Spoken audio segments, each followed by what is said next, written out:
Hi, I'm Barbara Rimkunis, and this is your Exeter History Minute. You know what we should do this December? We should celebrate Christmas the way they did in Exeter in colonial days. That would be so authentic. None of this commercialism and ads running as early as Halloween.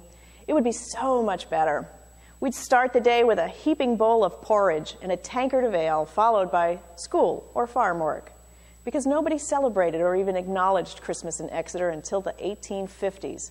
Compared to Thanksgiving and the 4th of July, Christmas is a relatively new holiday here. Exeter's first Christians were Puritans who felt that Christmas, a celebration of the birth of Jesus on December 25th, was unbiblical with obvious pagan roots and had become nothing but an excuse to get drunk and participate in unrestrained debauchery. They weren't actually wrong about that. At least that's what Christmas had become in England by the early 1600s. But their biggest objection was that it was celebrated by Catholics, and anything they considered papist was a big no-no. But just like in Whoville, Christmas eventually came anyway. Why? Charles Dickens published A Christmas Carol in 1843, and its largely secular encouragement to focus on goodwill toward men and keeping Christmas merry may have been influential. In 1852, we find the first positive newspaper comment about the holiday. Within a few years, the Unitarians and Methodists tossed the first snowballs into the controversy by holding Christmas-themed parties for their Sunday school children. You'd think they'd attend church on Christmas, but no, it still seemed wrong. By the end of the decade, the town was experiencing an influx of immigrants from Ireland and Quebec. Catholics. Where there are Catholics, there's Christmas. Episcopals organized in Exeter in the 1860s, and they also celebrated Christmas.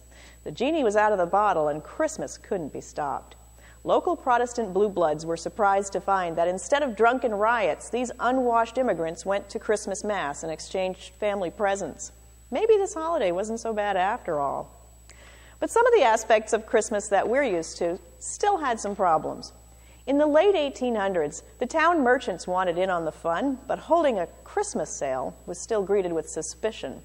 Local advertising called it holiday shopping, so that whole happy holidays kerfluffle going on right now was exactly the opposite around 1880.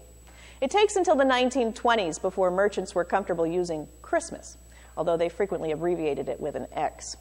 Still, the shopping season began the day after Thanksgiving, and everyone complained about it as much as they do today, because that tradition hasn't changed. From everyone here at the Exeter Historical Society, we wish you a historical holiday season and a Happy New Year.